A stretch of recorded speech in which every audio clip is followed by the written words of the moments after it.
오늘은 시편 심층 연구 34번째 시간입니다. 시편 11편 4절로부터 7절까지 시편 11편에 남아있는 모든 구절들을 함께 본문으로 삼아서 하나님이 하시려는 일이라는 제목으로 같이 말씀을 나누겠어요. 자, 본문을 먼저 함께 보겠습니다.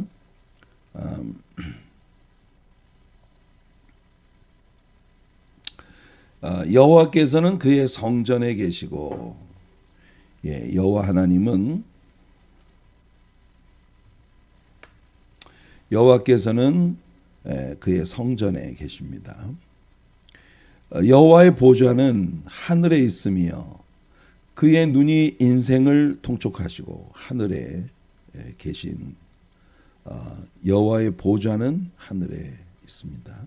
그 보좌 위에서 그의 눈이 인생을 통촉하시고 그의 안목이 그들을 감찰하시도다. 여호와는 의인을 감찰하시고 악인과 폭력을 좋아하는 자를 마음에 미워하시도다. 하나님은 사랑의 하나님이신데 하나님이 사랑하시는 하나님의 백성, 의롭다 하심을 받은 하나님이 사랑하는 하나님의 백성들을 괴롭히는 그런 그 악인, 폭력을 좋아하는 자, 이 의인을 괴롭히는 그런 자들을 마음에 하나님이 미워하신다. 그래서 그 악인에게 그물을 던지시리니 불과 유황과 태우는 바람이 그들의 잔에 소득이 되리로다. 한 구절 한 구절 우리가 정말 깊이 묵상하고 생각해야 할 다윗은 어떻게 이렇게 시를 쓸 수가 있을까요? 단어 하나하나가 정말 기막히게 선정되어진 그런 용어들입니다. 그리고 여호와는 의로우사 의로운 일을 좋아하시나니 정직한 자는 그의 얼굴을 배우리로다. 그의 얼굴을 배우리로다. 자, 오늘 우리는 지금 시편 11편의 마지막 시간에 들어와 있는데요. 시편 11편은 지금까지 다윗이 그 어려움을 만났을 때, 고난과 역경을 만났을 때, 다윗의 생애 속에 위기를 만난 일들이 너무 많아서 정확히 이 일이 어떤 위기를 만났을 때 벌어진 일인지는 우리가 규명할 수가 없어요.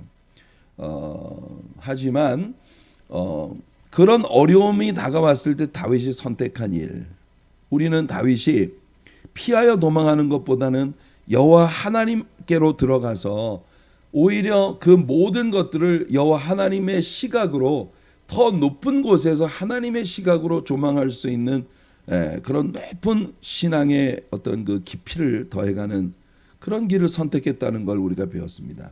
파닥거리는 비둘기 날개로 멀리 달아나서 광야에 혹은 저 나무 위에 앉아서 쉼을 얻겠다고 생각하는 어리석은 선택을 하지 않겠다. 특히 이 싸움이 충돌을 피해야 할 그런 그 일이라면, 예를 들어서 사울 왕이 자기를 추적해 올 때 그때는 여러분 그 다윗이 피하는 게 상책이었어요. 왜냐하면 사울이 하나님의 기름 부음을 받은 자였고, 다윗이 그를 죽일 수 없었던 것은 사울 왕의 아들 요나단과 다윗이 굉장히 마음이 연결되어 있었던 그런 절친이었기 때문에 사울 왕의 죽음은 곧 그 아들 요나단의 죽음과 직결되는 일이기 때문에, 그래서 다윗은 그런 충돌을 피하고 광야에 나갔죠. 2번이나 사울을 죽일 수 있는 절호의 기회가 있었지만 다윗은 참았습니다. 훗날 압살롬의 반란의 때도 마찬가지예요. 다윗은 아주 신속히 예루살렘 보좌를 내어주고 요단강을 건너서 마하나임이라는 이방 땅까지 가서 바로 실레라고 하는 이방인에 의해서 섬김을 받으며 거의 그 망명생활에 가까운 그런 그 삶을 살다가 하나님께서 그를 다시 복귀시켜 주시는 그 은혜의 때에 돌아오는 그런 모습을 봅니다. 되도록이면 싸움과 충돌은 피하려고 하지만 어려운 위기를 만났다고 해서 하나님이 내게 주신 사명의 자리를 벗어나서 도망을 치는 일은 난 선택하지 않겠다. 이게 시편 11편에서 다윗이 우리에게 보여주는 거예요. 그래서 다윗이 행한 일들을 먼저 얘기했고 그 다음에 다윗에게 이 악인이 행하는 일들, 그것은 어둠 속에 숨어서 밝은 곳에 서 있는 다윗을 향해 활 시위를 당기고 칼을 휘두르는, 그래서 정말 다윗에게 엄청난 위험과 위기를 초래하는 이와 같은 일들을 악인들이 행했어요. 그렇다면 터가 무너질 때 의인은 무엇을 해야 하나? 이 어제 우리가 함께 나누었던 말씀이죠. 자, 이 시편 11편의 흐름을 우리가 염두에 두고 이번에는 하나님께서는 무엇을 하려 하시는가? 그러니까 여러분, 우리들의 삶에 우리가 납득하기 어렵고 이해하기 어려운 고난과 역경이 닥쳐올 때에 여러분들 좀 우리가 원하지 않는 일들이 우리들의 삶에 다가오는 것이 우리에게 얼마나 많이 있어요. 그런 일들이 다가올 때 우리는 그것을 어떻게 해석해야 하고, 그런 역경 가운데서 하나님은 대체 뭘 하고 계시는가? 이런 일들이 내게 벌어질 때 하나님은 뭐 아무것도 안 하고 그냥 관망만 하고 계시는가? 하나님은 뭘 하시는가? 이런 그 의혹이 우리들의 마음속에 일어날 때 우리들이 믿음으로 이 모든 것을 볼 수 있는 그런 그 지혜를 우리가 이제 가져야 되겠죠.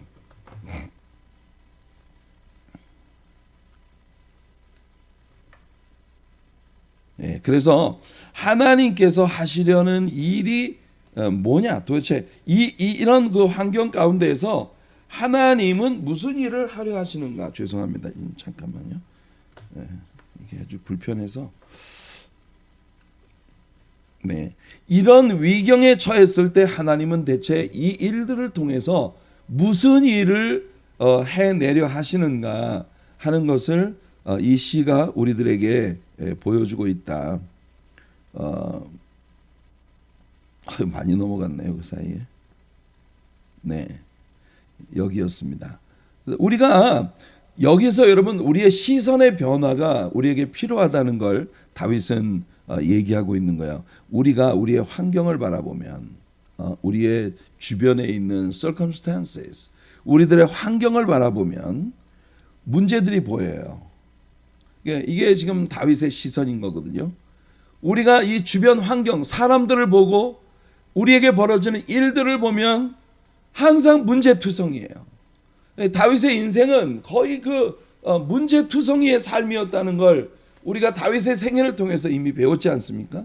그러니까 뭐든지 자기의 주변 환경을 인간적인 시각으로 자신의 레벨에서 자신의 환경을 바라보면 모든 게 문제투성이에요.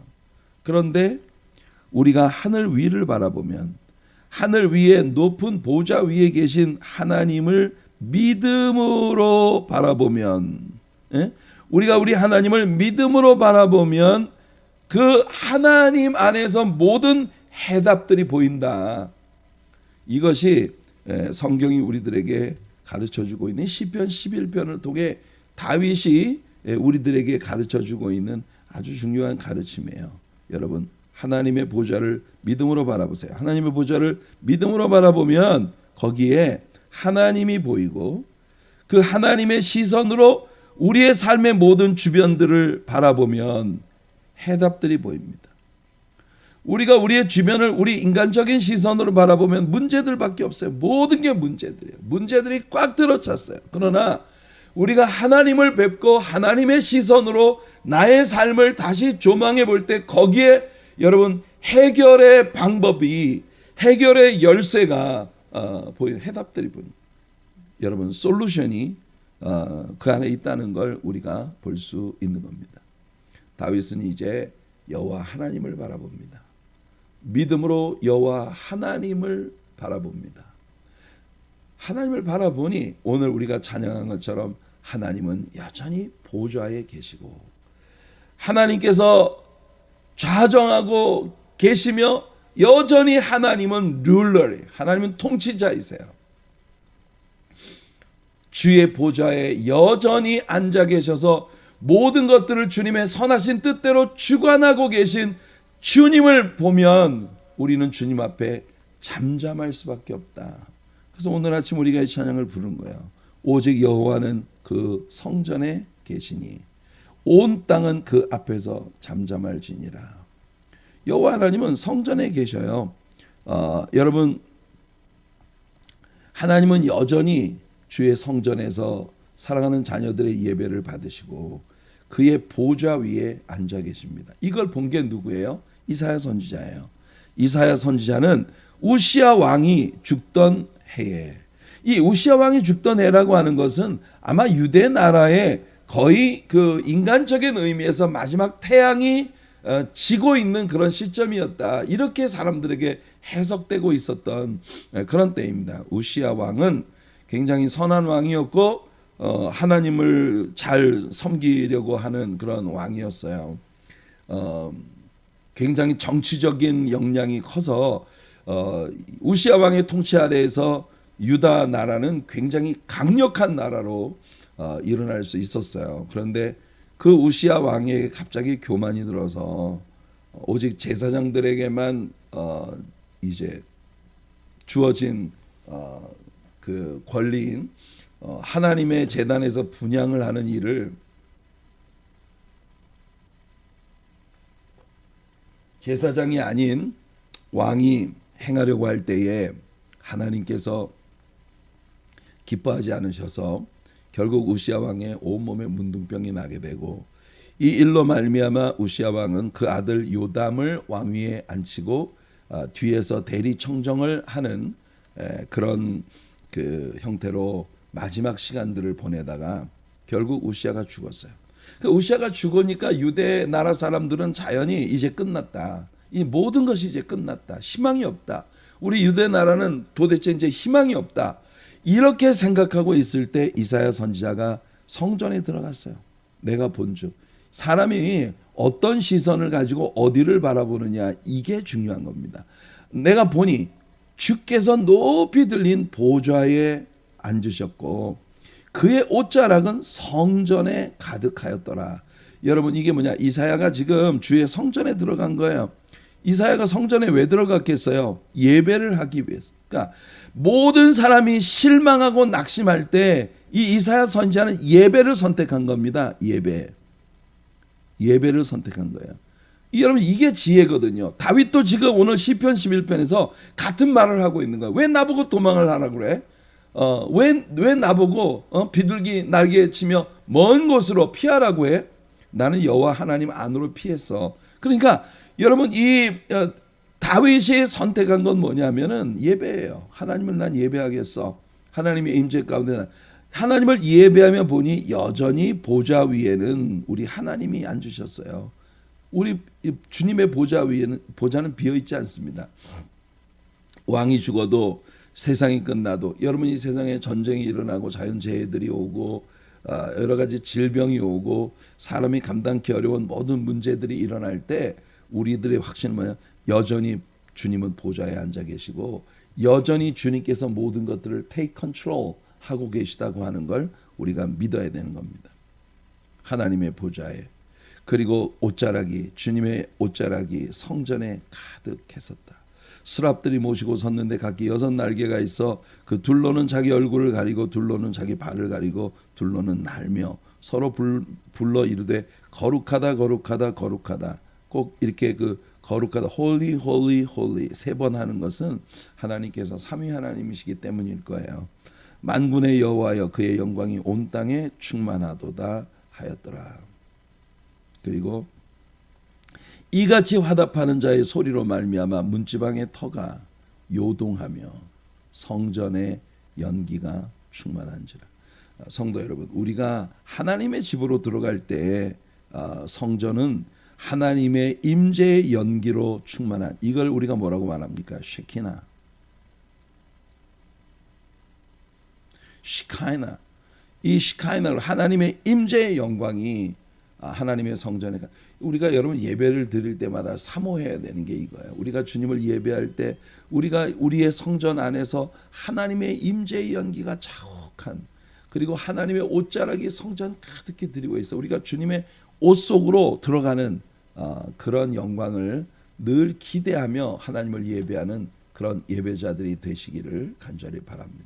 자, 오늘 본문 4절을 보면 4절에서 다윗은 사람을 내려다보시는 하나님의 시선을 얘기합니다. 지금까지는 다윗의 시선으로 모든 걸 봤으니까 다윗의 시선으로 환경을 보니 모든 게 문제투성이에요. 그러나 이번에는 하나님을 바라보며 여호와 하나님의 시선으로 사람을 내려다보는 그런 그 하나님의 시선에 대해 4절에서 이야기합니다. 보세요. 여호와께서는 그의 성전에 계시고 여호와의 보좌는 하늘에 있으며 그의 눈이 인생을 통촉하시고 그의 안목이 그들을 감찰하시도다. 자, 여기 보면 주의 눈이 인생을 통촉하신다. 이 통촉하신다는 말이 여기 보면 His eyes behold. 이건 뭐냐면 본다는 거예요. 본다는 거예요. 본다. 주님의 시선이 우리를 내려다 보고 계세요. 하나님이 우리를 보고 계시다. 이러면 안정감이 팍 들지 않아요?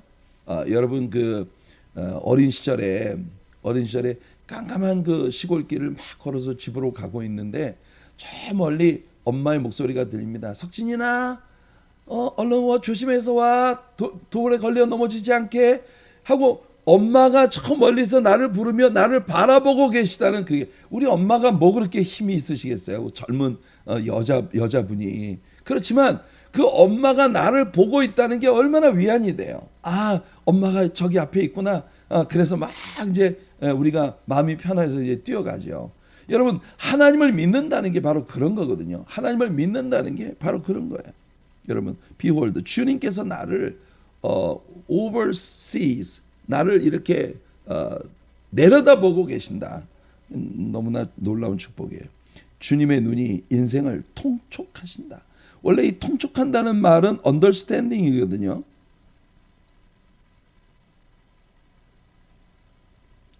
understanding이에요. understanding. 이해하신다. 하나님이 나를 바라보신다고 할 때 하나님은 나를 다 이해하고 계신다.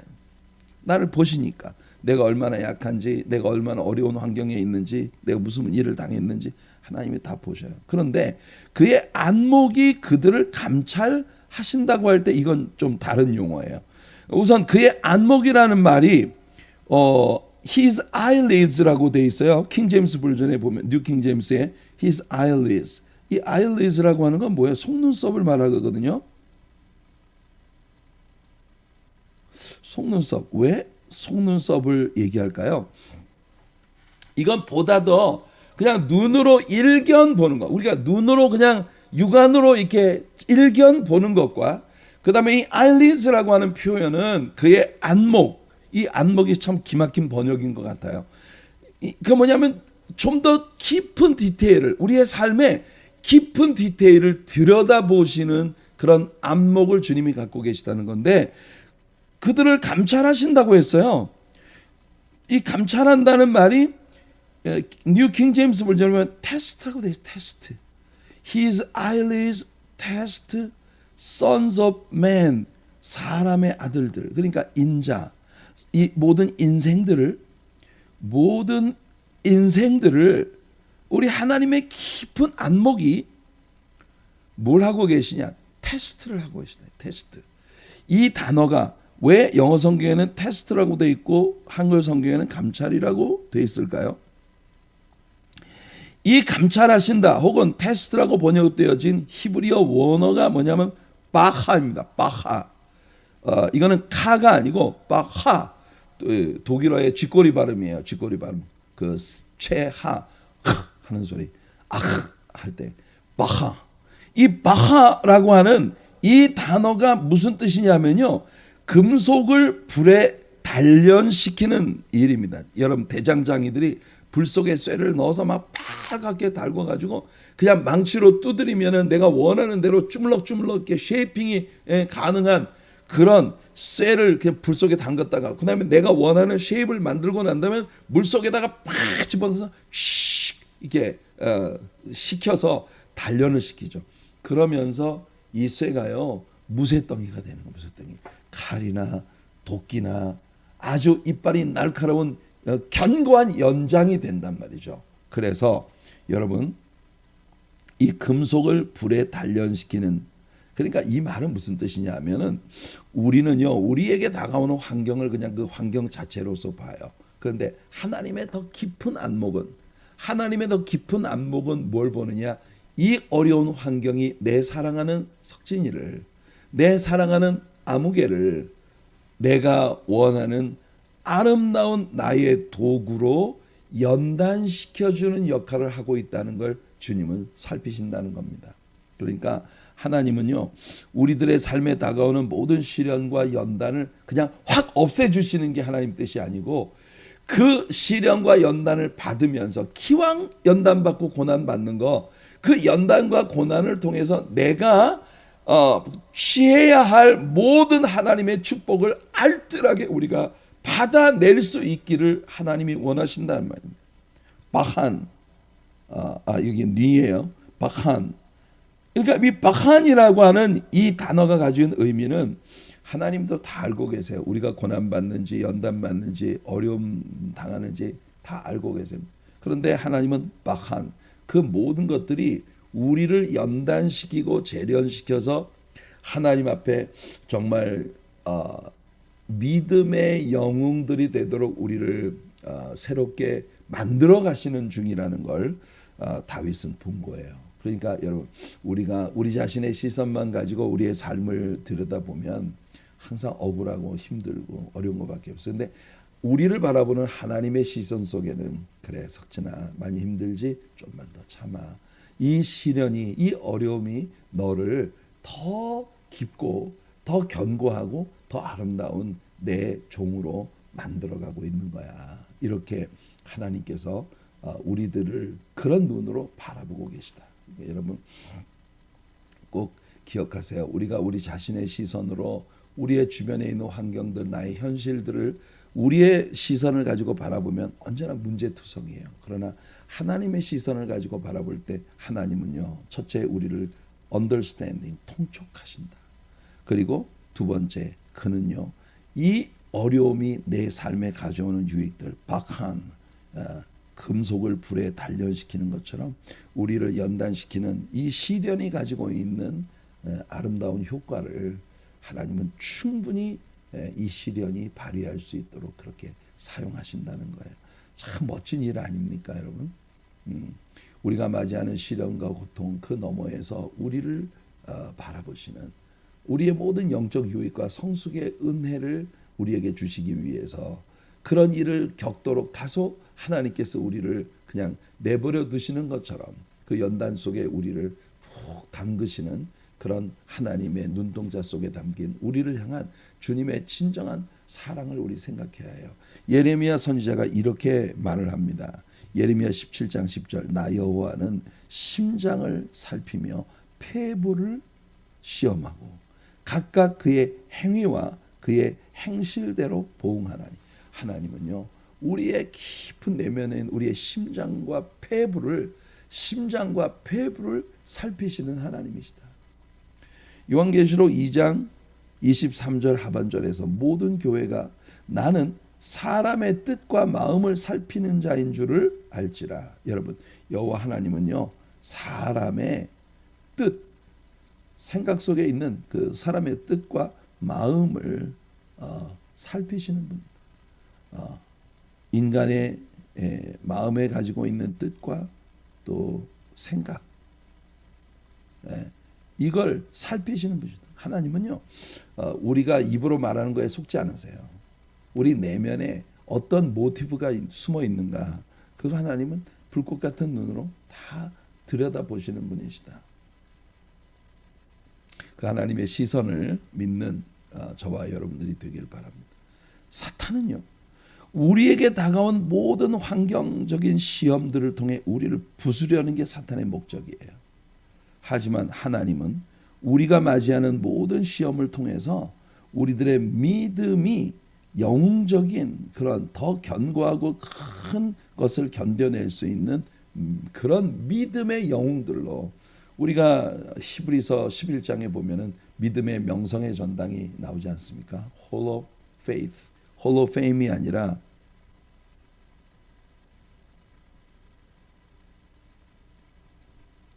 Hall of Faith. 이게 히브리서 11장이에요. 히브리서 11장이에요. 그 히브리서 11장에 소위 믿음장이라고 일컬어진 그 장에 기록되어진 모든 믿음의 영웅들을 생각해보세요. 그들이 다 여러 가지 시련들을 겪었어요. 예, 정말 그 광야에서 털옷을 입고 지내야 했던 사람들, 얼음 구덩이에 빠진 사람, 낭떠러지 떨어진 사람, 톱으로 켜서 죽임 당한 사람, 온갖 그 예수 그리스도의 이름을 위한 시련들을 그 온몸에 받아냈지만 그 사람들은요 세상이 감당할 수 없는 사람들이었다고 히브리서 기자가 우리에게 얘기해주고 있어요. 여러분들도 세상이 감당할 수 없는 사람들이 되기 위하여 하나님께서 여러분들을 그 시련 가운데 두시는 거예요. 고린도 교인들에게 바울이 말합니다. 우리가 이 보배를 질그릇에 가졌다. 여러분 이 보배라고 하는 건 뭐예요? 보배라고 하는 건 예수님이에요. 이 treasure, 보배를 우리 가졌어요. 어디에? 질그릇. 질그릇은 뭐예요? 흙으로 빚어진 그릇이잖아요. 이게 우리 인간이에요. 인간. 우리 인간의 내면에 우리가 예수님을 소유하게 됐다는 겁니다. 이는 심히 큰 능력이 하나님께 있고 우리에게 있지 아니함을 우리에게 알게 하려 함이라. 우리는 질그릇에 불과하다. 이걸 여러분 잊지 말아야 됩니다. 우리가 뭘 했다 해도 우리는요 그냥 질그릇에 불과한 사람들이. 근데 이 질그릇에 하나님이 보배를 예수 그리스도를 주셨다는 겁니다. 그렇기 때문에 우리가 사방으로 우겨쌈을 당하여도 쌓이지 아니하며 답답한 일을 당해도 낙심하지 아니하며 박해를 받아도 버림받지 아니하며 거꾸로 뜨림을 당해도 망하지 아니하고 우리가 항상 예수의 죽음을 몸에 짊어짐은 예수의 생명이 또한 우리 몸에 나타나게 하는 것. 우리가 왜 신자로서 이렇게 연단을 받으며 정말 눈부신 주님의 아름다운 그릇이 되기 위해 이런 시련과 연단을 우리가 견뎌내야 하느냐 하면은 우리 몸에 예수님의 생명 또한 나타나게 하기 위함이다. 우리 살아있는 자가 항상 예수를 위하여 죽음에 넘겨지면 예수의 생명이 또한 우리의 죽을 육체에 나타나게 하려 합니다. 바울이 말하고 있는 우리는 질그릇, 토기에 불과한데 이 질그릇에 불과한 우리들 안에 예수 그리스도를 질그릇에 불과한 우리들 안에 예수 그리스도 이 보배를 담아주셨다는 거예요. 그러니까 여러분 이 질그릇과 같은 우리 안에 예수 그리스도를 담기 위하여 우리가 사방으로 우겨쌈을 당하고 또 답답한 일을 당하고 또 박해를 받기도 하고 또 거꾸로 뜨림을 당하기도 하지만 종래 우리가 망하지 않는 것은 뭐냐? 우리 안에 있는 예수 그리스도가 빛나기 위하여 결국 예수님의 죽음에 우리가 직면하는 예수 그리스도의 십자가의 고난에 우리가 직면하는 이유는 예수님의 부활의 생명이 우리들에게도 나타나기 위한 것이다. 다윗은 우리에게 아주 중요한 걸 얘기합니다. 하나님이 악인을 그냥 가만 내버려 두고 방임하시는 것처럼 보이지만 이 악인을 위해서는 하나님이요 놀라운 심판들을 항상 예비하고 계시다. 타이밍이 중요해요. 때가 오기까지는 이게 나타나지 않지만 자 하나님께서 6절을 보니까 악인에게 그물을 던지시는데 그물을 던지시다는 건 뭐냐면 이 악인들에게도 스네어, 악인들에게도 그 악인들을 정말 곤란에 빠뜨리시는 그 하나님의 역사가 준비되어 있다는 거예요. 그 세 가지를 이야기합니다. 첫째는 뭐냐? 첫째는 불과 유황. 이거 여러분 소돔과 고모라를 여러분 기억하시죠? 소돔과 고모라에 떨어졌던 그 fire and brimstones, 이 막 어마어마한 그런 유황불이 비같이 쏟아졌어요. He will rain, rain. He will rain. coals 뭐냐? 불붙은 돌들이에요. 불붙은 돌들, 여러분 이렇게 charcoal 이렇게 말하잖아요. 여러분들 그 바비큐 할 때 사용하는 그 숯불. 그런데 그 숯이 coals, 이게 막 여러분 화산석 같은 그런 돌들이, 현무암 같은 이런 돌들이 막 새빨간 불이 붙은 채로 막 날라오는 거야. 비같이. He will rain. 비처럼 이걸 쏟아부어서 fire and brimstones. 여러분 이게 유황불이 막 벼락처럼 소나비처럼 쏟아져 내는, 이게 첫 번째 하나님이 악인을 위해서 마련하신 심판이에요. 두 번째는 보니까 이 burning wind, scorching wind, 어마어마한 강력한 바람이 태우는 바람이 그들에게 부딪혀 온다.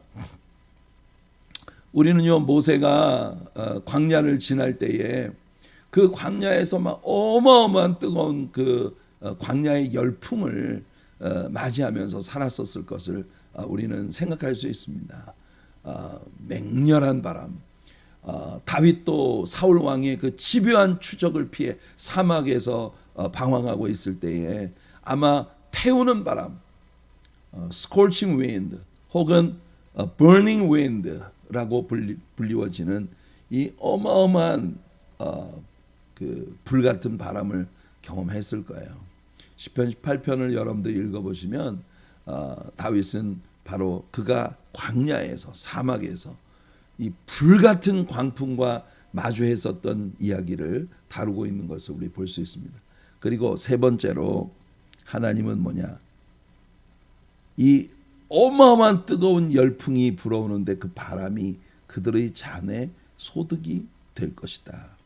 여러분, 이 컵, 잔이라고 하는 것은요, 성경에서 다양한 의미를 가진 묘사입니다. 여러분, the portion of their cup, 그들의 컵에 하나님이 따라 주시는 것, 그게 뭔가?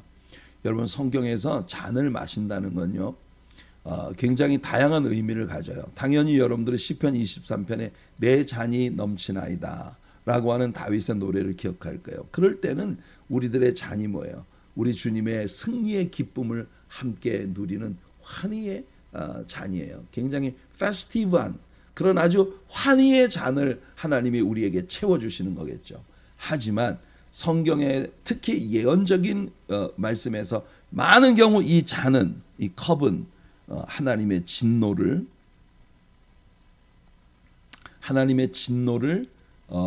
나타내는데 쓰여진 말입니다. 시편 75편 8절을 보면 여호와의 손에 잔이 있어 술 거품이 일어나는도다. 속에 섞은 것이 가득한 그 잔을 하나님이 쏟아내시나니 실로 그 찌꺼기까지도 땅의 모든 악인이 기울여 마시게 된다고 말하고 있습니다. 이게 하나님의 무지무지한 심판이 인간에게 쏟아질 때 그것이 이 잔에 찌꺼기까지라도 땅의 모든 악인들이 기울여 마셔야 하는 하나님의 무시무시한 진노를 우리들에게 보여주는 거예요. 요한계시록에 보면은 여러분, 요한계시록에도 하나님의 무서운 진노의 잔이 인간에게 쏟아지는데 그 찌꺼기까지 그걸 다 마시기 전에는 이 환란이 끝나지 않을 것이다. 무서운 말씀이죠. 죄악되고 폭력적인 사람에 대한 주님의 마음을 다윗은 이렇게 표현합니다. 시편 5편 5절에 보면 오만한 자들이 주의 목전에 서지 못하리이다. 주님은 모든 행악자를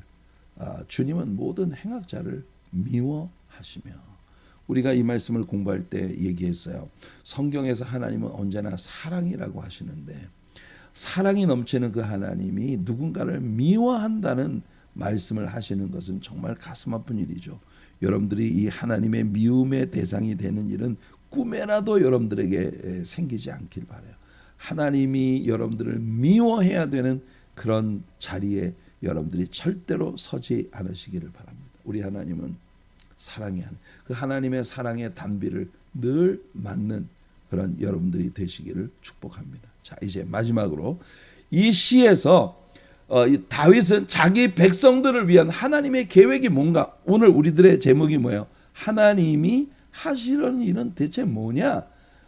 여러분, 우리가 이해하기 어려운, 납득하기 어려운 그런 일들이 벌어질 때 우리는 다윗이 겪었던 그런 마음의 내면의 복잡한 것들을 여러분 이 짧은 시 속에 다윗이 굉장히 많은 걸 담아서 우리에게 들려줬거든요.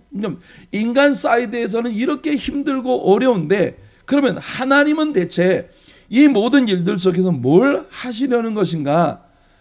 다윗은 오늘 본문의 마지막 절에서 자기 백성들을 위한 하나님의 계획이 무엇인지를 다윗은 우리에게 잘 보여줍니다. 보세요. 여호와는 의로우사 의로운 일을 좋아하시나니 정직한 자는 우리 하나님께서 의롭다 하신 하나님의 자녀들은 그의 얼굴을 배우리로다. 여러분 시편 11편의 마지막 결론이 뭐냐? 이런 모든 고난과 역경을 겪은 후에 하나님께서 사람에게 주려 하시는 축복은 뭐냐?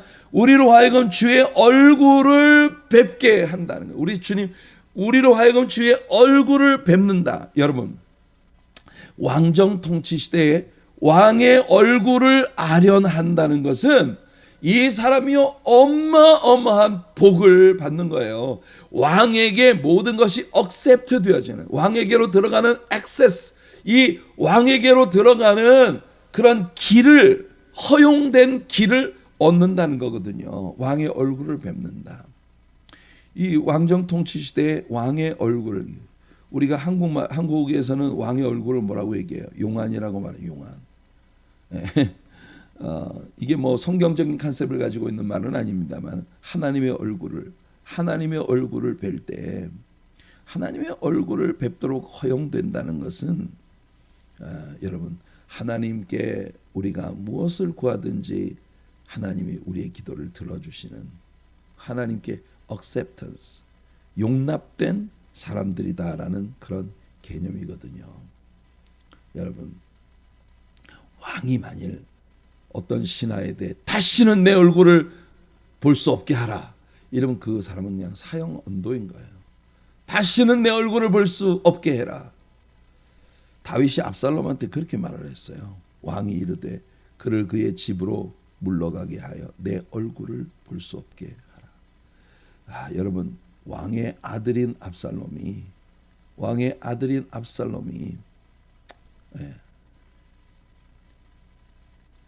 암논을 살해했다는 걸 다윗이 알았을 때 다시는 내 얼굴을 볼 수 없게 해라 하고 압살롬을 쫓아버렸어요.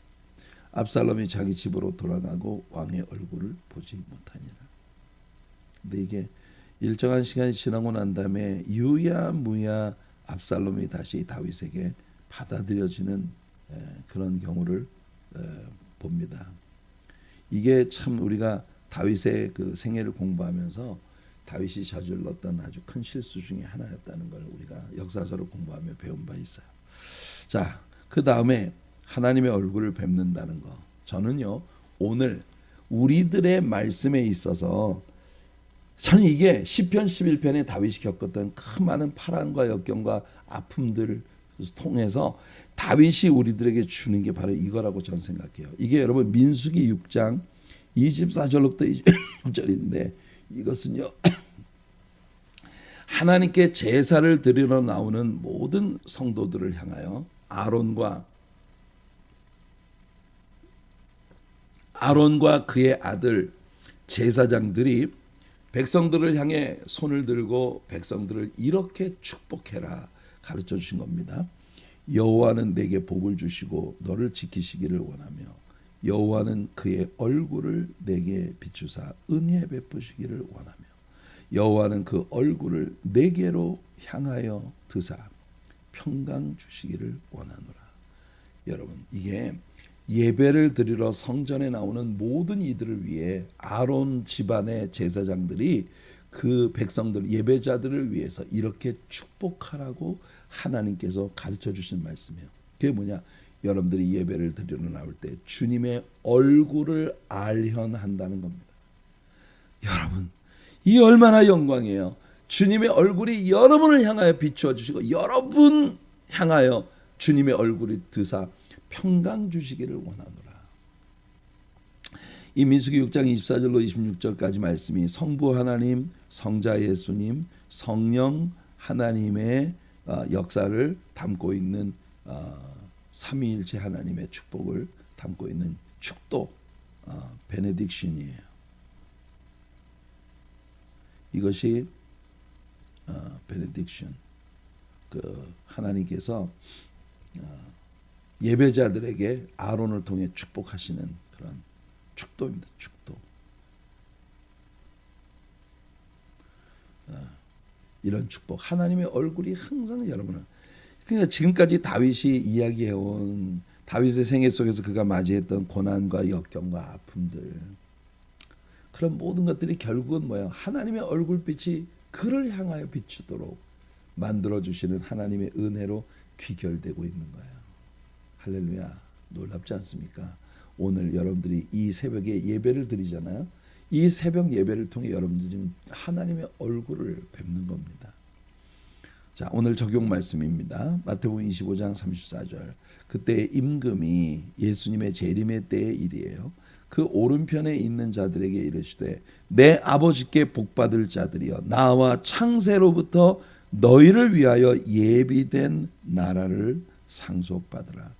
여러분, 다윗이 오늘 이 시에서 우리들에게 결론 지어준 주님의 얼굴을 뵙는 그 자리에 서는 귀한 복, 여러분들 모두가 예수 그리스도 안에서 하나님의 얼굴을 뵙는 그런 하나님의 보좌 앞으로 나아갈 수 있는 은혜를 입었으니, 하나님께서 악인에게 내리신다 작정하신 그 무서운 심판들 중 어느 것 하나도 여러분들에게 임하는 일 없이 이 세상을 살면서 주님의 얼굴빛 앞에서 인생을 살아가는 그런 귀한 복을 누리시다가 예수님 재림하시는 날 우리 주님 앞에 영원히 주님과의 깊은 교제가 있는 예비된 나라를 상속받는 그런 복으로 나아가게 되기를 예수님의 이름으로 축복해 드립니다.